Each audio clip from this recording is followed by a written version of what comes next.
Hello, everyone, and welcome to our presentation here on secure development workflow for mainframe open source projects. I'd like to begin by acknowledging the role that culture plays in a lot of the decisions that are made when it comes to open source environments on the mainframe, and recognize that a lot of times culture has an outsized impact on the decision process that's made whenever you try to figure out how you're going to configure and deploy open source software on a Z platform. On the one hand, you have essentially two silos, and we've seen this many times with lots of clients, right? You have the mainframe side of the house that focuses on operational control, stability, security of the environment, and absolutely must guarantee that the system of record for your enterprise is up and running 24/7, 365, right? This is what we build our reputation on. And it's absolutely essential that this team keeps that back-end system up and running at all costs, right? And that colors every decision that's made on the mainframe side of the house. On the open source side of the house, which we've had a lot of focus on in recent years when we talk about things like workload modernization or mainframe modernization or any other kind of optimization or tuning that you want to talk about, when you're talking about enhancing the workloads that run on the mainframe, a lot of times you'll look to the open source community. I mean, really, that is the development model that we follow today as software developers, right? The open source model for developing software really dominates the industry today, and there isn't a whole lot of proprietary development that goes on to the same extent that it does in the open source community. So innovation and new development, those are key. How do you leverage the assets of the enterprise in the maximum way to gain a business advantage over your competitors, right? That's the focus a lot of times on the open source community, at least for the open source projects that are focused on commercial kinds of applications, right?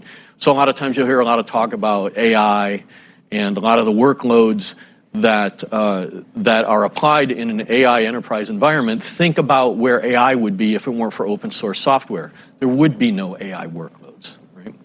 So the emphasis over here is achieving business advantages, being agile, moving quickly, and if there are some growing pains along the way, well, that's the cost of doing business, right? So how do you reconcile these two positions when you've got an operational environment that must not be disturbed, and you want to enhance it with new innovation that may have some growing pains along the way? That's what we're really trying to think about here. As I was putting this pitch together, it occurred to me that everybody has their own ideas about their environment, and I refer to these as truths and their limitations. They're truths because they are true. For the mainframe side of the house, security can be achieved through isolation, but there's a limit to that. You can't hide behind isolation totally. An air-gapped Z system that's running back-end transaction processing is still vulnerable to the open source world and the threats that come from it, right? So isolation is an important tool in that environment, but it's not going to save you in all cases. Stable releases are permanently stable. Just because it's worked for the last 3 or 4 years doesn't mean there isn't going to be a vulnerability emerge that you didn't anticipate, okay? So don't expect that stability is something that can last forever. In other words, currency is important, and don't discount that, right? A lot of clients, a lot of times will go out there and say, well, we know that ZOS 2.2 works well. We know our workload works there, and we're not going to upgrade because we don't need the extra function. You should upgrade because you need the maintenance and the currency of the release. Open source problems could be avoided by not installing open source. The problem with that is open source is pervasive, whether you would have it or not. Linux obviously is all open source. You see this prejudice a lot in the ZOS community, but the point is ZOS has lots and lots of open source on it already, right? We have large volumes of Java workloads.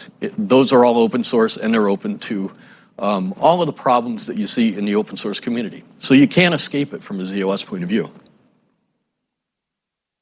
Okay, on the open source software side, if you have lots and lots of eyeballs on the problem, these problems will be resolved quickly. That doesn't mean the problems don't occur in the first place, right? Reacting quickly to problems is a key virtue of the open source community, but it doesn't mean that we're not going to have problems along the way. Again, these are the growing pains that I talked about before. And just because it only occurs once or a small number of times, and you can remediate the problem quickly, it doesn't mean you couldn't create a catastrophic problem for Z on the back end, right? If a Z system goes down for any length of time, there are really fundamental problems that are going to occur downstream from that, okay? And the idea that sort of the open source model provides virtues to all open source projects. If you're an open source community and you have an open source project, therefore you have all of these inherent advantages that are bestowed on all open source projects. If you have a virtue to your project, it's because you worked hard to create that advantage or that particular good aspect of your community, right? It isn't because of open source that that you have these advantages. I just reinstalled Ubuntu on one of my home systems a couple of days ago, and I noticed that some of the video wasn't running very well, so I switched over to NVIDIA graphics drivers, and it came up and it said, "You really want to replace the Nouveau graphics drivers with this proprietary driver here? If you do so, we can't help you anymore." And I'm like, well, that kind of assumes that you're always going to be better in the open source community. The fact is the NVIDIA drivers are better than the Nouveau driver, at least for me anyhow, right? So don't assume that open source makes it inherently better. So what are the strengths of each environment, right? Operational control and compliance are key to the mainframe environment. Very disciplined infrastructure management, right? Auditing and compliance. We do the runtime really, really well on Z. Okay, we have control of that runtime environment. Open source, you have development and agility. You can dynamically react to to problems that occur. You move the state of the art forward quickly, and good projects resolve issues quickly. That doesn't mean there aren't bad projects that don't act as quickly as they should, but by and large, the open source community is pretty good at this, right? So, how do we leverage the strengths of each community from each silo, from each pillar, to go ahead and create an optimal environment? And that's really what we're looking for.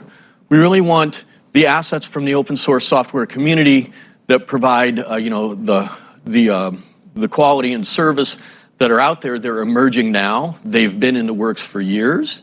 They're perhaps underutilized in a lot of open source communities. But it doesn't mean the parts don't exist, right? And so we'll get into that in a couple of slides here. We in the open source community, or in the mainframe community, can bring the discipline of the operational environment to the open source community, and if we do it right and we can get both sets of communities to work together, then we have an opportunity to do something really useful and important to help not only the open source community, but to help modernize that mainframe workload. So, there's been a lot of talk lately about security and open source, right?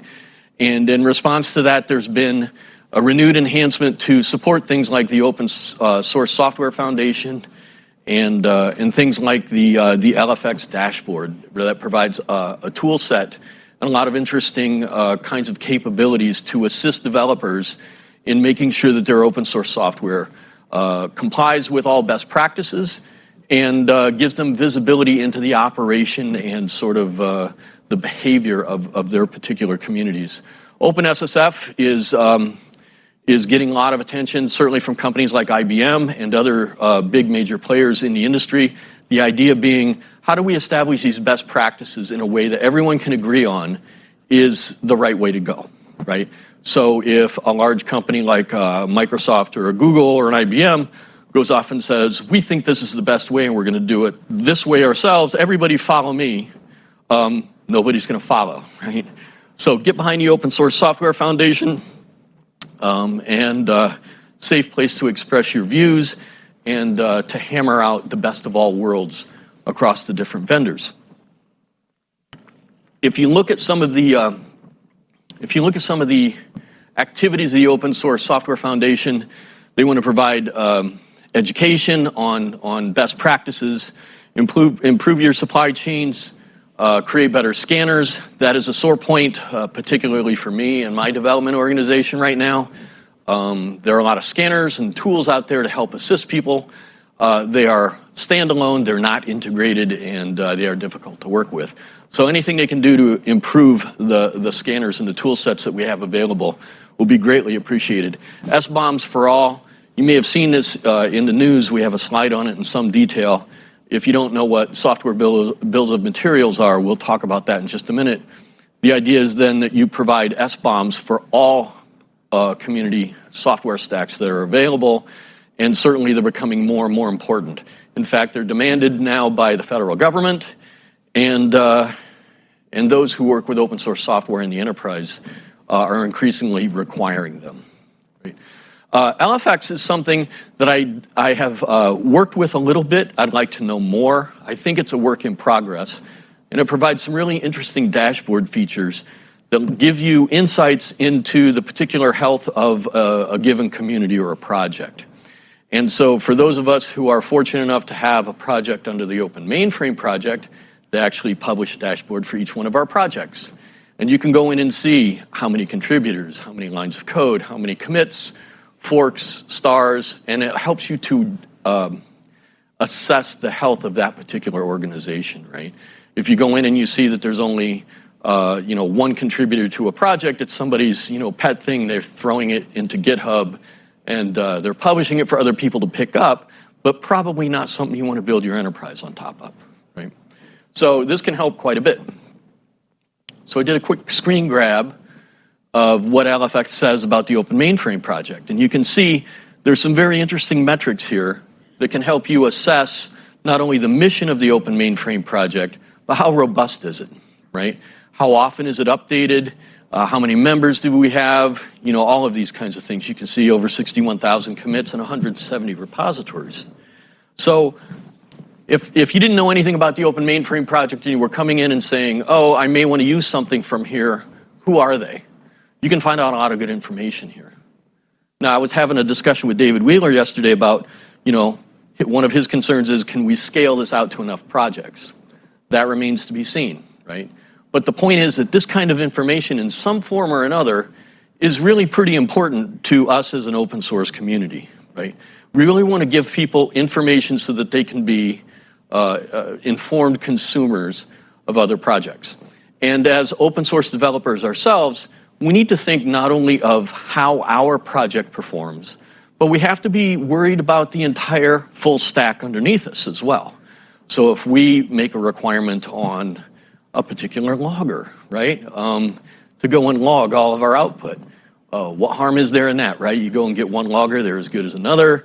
You go off and you log your output, and the next thing you know, you've got log4j or log4shell. If you don't pay attention to the underlying code and the community, you can fall prey to things like that. So we have to think beyond ourselves. We have to think of the full stack of software and take ownership not only of the code that we write, but the dependencies that we put underneath our code, okay? And certainly avoid building on top of weak projects. That's probably the biggest problem that people fall into over and over again. They find a project out on GitHub, they go, this is exactly what I need. I need a parser. I need something that does X, Y, or Z. And they go, perfect, put it in the code, build my stuff on top of it, find out later it hasn't been maintained in 2 years, and the next thing you know, there are emerging vulnerabilities, and everybody starts to get crazy because things start to break. Okay. So software bill of materials. This caught a lot of headlines. There was actually a presidential statement about this. The software bill of materials being a formal record of all the software stack is going to be required for all federal contracts starting this past August. Okay, so now if you want to bid on a federal contract, you have to provide a software bill of materials for whatever software you're going to bid to the government. Okay, that's a big deal. A lot of government agencies are involved. Again, David Wheeler was one of the people that met with this group. And as part of the Linux Foundation, The Linux Foundation itself is intimately involved in all of these discussions, right? And so when people talk about software bill of materials, that's actually a term that can be applied to multiple different formats. There are actually 5 that the federal government recognizes, and if you follow the link over there on the right, it'll explain all the different formats. But it seems like the 2 prevalent ones are SPBDX, always have a hard problem saying that, and OWASP, okay? These are the ones that seem to have gained traction. And generally speaking, the tool sets that work with SBOMs tend to work with both formats, okay? So generally speaking, if you're thinking about working with open source software and providing software bill of materials, if you don't work through a common tool set and say, for instance, you want to generate your own version, but you want to conform to one of these 2 standards, you're probably pretty safe. If you pick one of the other ones that are out there, it may not be as widely supported, by the open source community, okay? So, as we say, these things are being required by the federal government. I talk increasingly to clients who also make the same kinds of requirements as well. Show me your software bill of materials. I want to give that to my own internal vetting team, and they'll come up with, they'll do the assessment, and if they find any red flags in there, that will certainly color our decision on whether we want to employ your offering or not, okay? So if you don't provide these, somebody else will do it to you and generate their own, may or may not come to the right conclusions about your code, and then go off and make decisions that may not be favorable to your cause. So make sure that you understand SBOMs for your code, generate them yourself. They're increasingly going to be required anyhow, right? Now, prior to Log4Shell, Log4j, which got everybody's attention during the holidays last year at the end of 2021, there was an awful lot of talk about something called dependency confusion, which hasn't been in the headlines lately.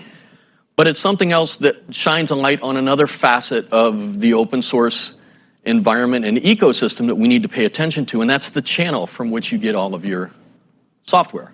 So if you are just simply going to be a consumer or a user of a piece of software, you may go out to a common hub like PyPy, Docker Hub, NPM, pick your language, pick your environment. Generally speaking, if there's an open source community based upon it, there will be a hub or a repository that has binary deliverables. Those hubs are generally accepted as the default repository for a particular request that perhaps a package manager may work with. So if you do a pip install of a Python package and you don't specify which repository you want to go to, it'll go to pypy.org and it will pick up a Python package and install it. That's all great. However, for enterprise clients, that's not good enough. These community-based hubs are places they are not willing to go.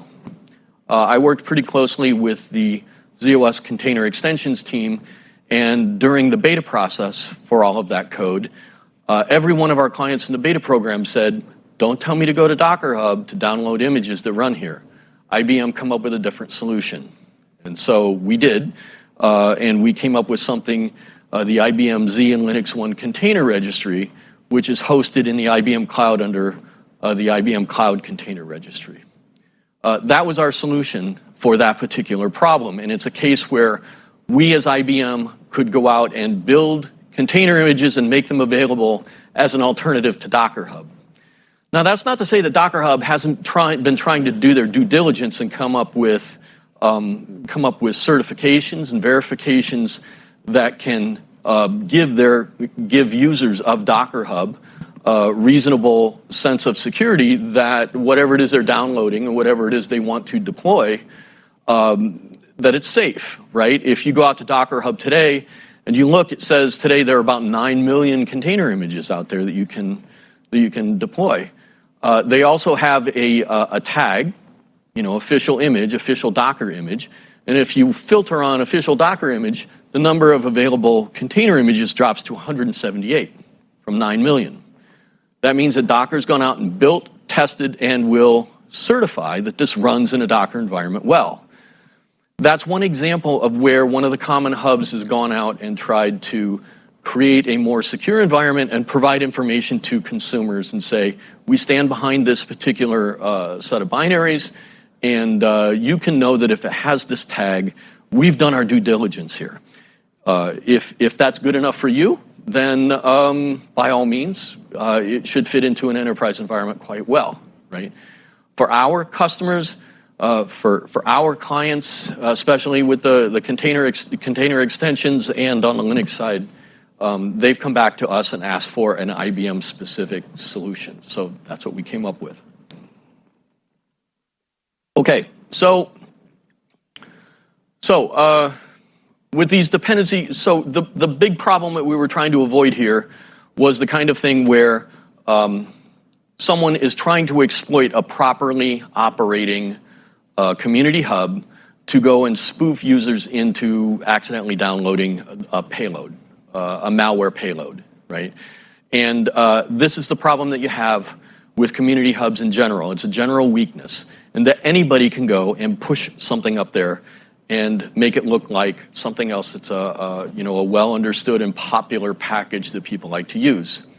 Okay, by controlling write access to the particular channel, you've eliminated this type of threat entirely, right? So there are ways to completely defeat this by going with trusted sources, because then attackers have to come in through a certifying body, whether that's a private vendor or that's a standards body. As long as control is maintained to the right end of that channel, this type of an attack can be prevented. Okay. So things to look for in a channel. So let's say I'm creating a hypothetical new open source project. I'm starting up a new community. I've come up with some new AI processing model, and I want to release it to the world. But I want to do it through a channel that can be accepted by the enterprise computing community. What kind of a channel would I look for? You want to look for one where the hosting infrastructure is secure, right? Don't choose any hubs or providers where if they've been under attack and they've been successfully defeated in the past, you may want to reconsider that. You want one where the hosting is hardened to the outside world, right? You prevent threat actors from accessing the hub to begin with, whether that's as a user or a provider, doesn't really matter. The idea is you're trying to keep those bad actors out. Some things that people don't even think about a lot is export control. If you have a package that has encryption in it, in particular, there are rules that say you have to prevent parties on the denied parties list from downloading this. Many people in the open source community don't even think about that, right? This is where a channel that prevents those kinds of things can help a lot in assisting open source projects with that kind of a certification process. You got to be GDPR compliant these days, okay? All of those things. These are all the kinds of things that when you're initially putting together an open source community and a project that goes with it, they may not be your first consideration. But if you're going to play in the enterprise software world, these are things that have to be addressed. Okay. So again, the channel needs to be write access controlled, which I've already touched on. The channel content's vetted for vulnerabilities, right? And we'll get into that here in a slide or two. What is the best method of attack in vetting a particular open source software package? The answer today for my development team that's trying to do such a thing is a shotgun approach where we're going to do as many scans as possible. We're going to try to analyze this 10,000 different directions and come up with, make some kind of sense out of all the results that come out of all the scanning and vetting phases that we want to go through. In my estimation, number one, this makes this almost impossible for the development team to meet all of the requirements that are necessary to make all of the scanners come out and say, yes, everything looks great, right? If you run 2 or 3 different static code analyzers, they will find 12 different sets of problems, right? Depending on what day of the week you run it on and which version of a package you run it on, they are highly variable. They will find different sets of known problems in the CVE database, and while they're all useful, it's very difficult to correlate the output of one with another. And that is, as of today, in the state of the art, that's a big challenge, right? Which scanner do you choose? Which one is the most accurate? Right now, there are no good answers to that, right? And so we're at the beginning of this curve where we're trying to take all of these security tools and facilities that are helpful and get them to work together and make sense out of the answers that come from them. Okay. Also, you have to think about a threat model and any ethical hacking, dynamic code analysis. Those are all things that people are familiar with and have been sort of part of the best practices pipeline for a while, and they have to remain included in vetting best practices for open source software. So to just finish the point on channel versus content, right? Your channel provider provides the hub, they set the rules, and they are the gatekeepers to the outside world. If you are an open source community and you want to be listed somewhere, right now, for the community hubs, things have been, quite open. So if you have a new container image that you want to list at Docker Hub, sure, you can put it in under your own organization. What if I want to make it available for greater consumption? What do I need to do? Well, in order to get the tags necessary to give your potential enterprise clients some comfort in deploying your code, you'll need to certify and you'll need to go through these processes. And Docker Hub lays out all the rules for all of that. That's what your channel provider does, sets the rules for content to be entered into the channel. Your content providers are your open source projects. They're your vendors. They're trusted third parties who work together with the open source community to build packages, to test them and provide them to the channel. They also maintain currency and they fix problems, upstream problems as they become available. So it's important as a consumer from an enterprise point of view to keep these two sets of providers in proper focus, okay? Don't go and blame the channel provider because one of the packages in there has a bug in it. It's the upstream community that's responsible for that, okay? Perhaps your channel provider has to go in and update the terms of their vetting process required to enter the channel. Maybe they made a mistake that way. But don't blame them because there was a bug in the upstream open source community, okay? Go directly to them. Oops. So I work with a small development team that puts together an assembly of a large number of open source projects.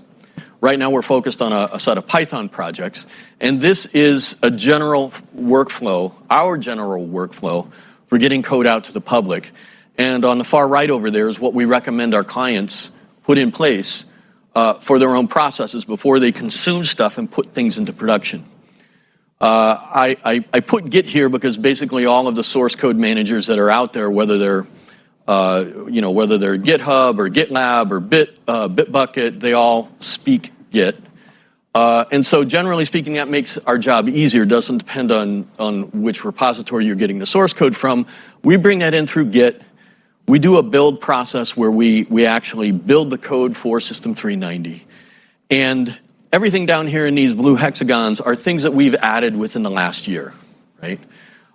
We are doing static code analysis on everything.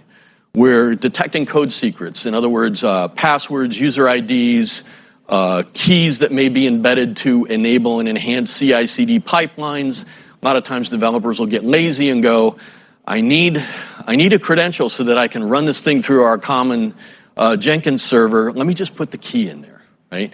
That's happened before, and it's opened up any user of this particular environment to attack from a user with that credential, right? So there are actually scanners for this. Then there are code convention scanners, just making sure you adhere to best practices within your community, right? Are you doing anything that leaks memory? Are you doing anything that allows a buffer overflow? Those kinds of things. Look for those kinds of best practices. We stage to an internal repository. Again, these kinds of scanners, generally speaking, are employed as plugins to whatever your Git repo is, so that by simply posting things here, these scanners will kick off and run in an automated fashion, right? So this part is pretty good. The problem is, when you get output from these things, how do you integrate them all into a global view of that package? Is it ready to go or is it not? And we struggle, quite honestly, with making all sense out of all this data. It generates a lot of output. We then push to an internal staging repository where testing can occur more at the integration level rather than the particular unit test level. And there you look at things like code coverage, checkers, dynamic code analysis, put it in a sandbox, run it for a while, try to do testing that can get through the defenses of a running system, okay? Once it gets through all of that and you're satisfied with the results, then you can post that at an external staging repository. This, again, has to be through a trusted channel. If you put it out here on Docker Hub or PyPy, that's certainly an alternative, but increasingly clients are not willing to go there, right? So you will have to think about your channel, right? Whether your channel is a vendor-specific one or it is at a trusted distributor of some kind, that is increasingly going to be an issue that open source communities have to think about. Once it's here at this external staging repository, then it gets into the particular client's or the exploiter's environment, and we recommend that they do a similar thing. They set up an internal staging server, they go ahead and they run their own vetting and testing, very similar to what we've done. In fact, it could be the exact same thing, perhaps with a different set of criteria, right? But we recommend don't take things straight from here and put them into production. Even if it comes from IBM, we do not recommend that people do that, right? We will say, put it in your own environment, set up your own policies, your own vetting, add your own code from your source code manager if you want to. If you have a development team that puts value add on top of all of these open source workflows, then by all means go ahead and do it, but iterate here, outside of your production environment. Now, what this configuration allows you to do, as I mentioned at the beginning, you have your two silos. You have your mainframe people and you have your open source people. Mainframe people are represented here by system administrator and the open source represented by your dev and test teams. This repository here is a place where these two groups, who probably never talk to each other, can collaborate. Your dev and test teams can say, I need packages A, B, C, and D from the trusted external source, whatever that is, right? And they can either be given the authority to populate the staging server themselves, or they negotiate with the system administrator to bring that into their staging area, okay? And so this really gives the two teams a chance to collaborate in a way that they haven't been able to collaborate before. Your system administrator may not know anything about Python, probably doesn't in many cases, right? But that doesn't mean, though, that they can't go and provide the Python environment on the staging server so that the Python experts can go off and work with it. Now you've managed to build a bridge between these two siloed communities within your enterprise, right?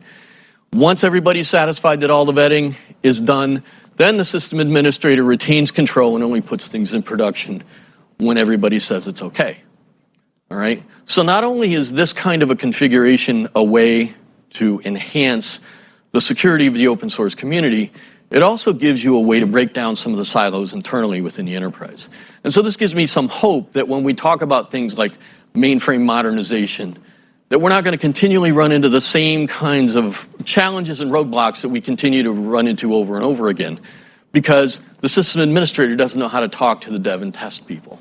And the dev and test people don't even know there is a mainframe in the back of the building, right?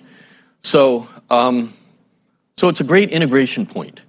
And the more that we can develop these tools and encourage our client set to adopt this kind of a workflow, the better off I think everything becomes, and we get better at dealing with things like just political problems and cultural problems. Right.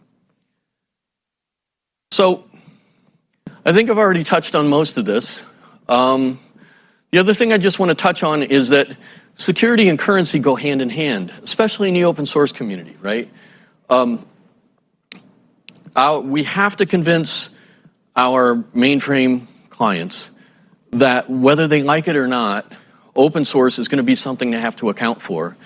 And that means a certain level of currency that they're going to have to maintain that perhaps in the past they would have said, no, we're not going to move because everything's working just fine. You've got to get over that to a certain degree, and you've got to say, I'm going to make an educated, incremental step towards currency that perhaps I wouldn't have in the past. That'll be my good faith demonstration that I want to meet this team halfway. They, on the other hand, will adopt some of the best practices and security principles that we on the mainframe side of the house have always held dear, right? And so this is the trade-off, and this is the cooperation that you can start to encourage by starting this dialogue between the two sides. All right, I think I only have one more thing here. Okay, safety in the open source community is going to be achieved, and it's going to be achieved by being disciplined in the way that best practices are applied and that code is deployed into an environment. And this is where the open source community needs to grow, right? And they can take their cues from the open source or from the mainframe side of the house. This is what they're very good at, right? The space is incredibly dynamic. It's evolving before our eyes. OpenSSF is very active. LFX is very active. And there are new groups all the time that are coming out with better integrated tool sets and all sorts of new ways of doing things that enhance the overall environment.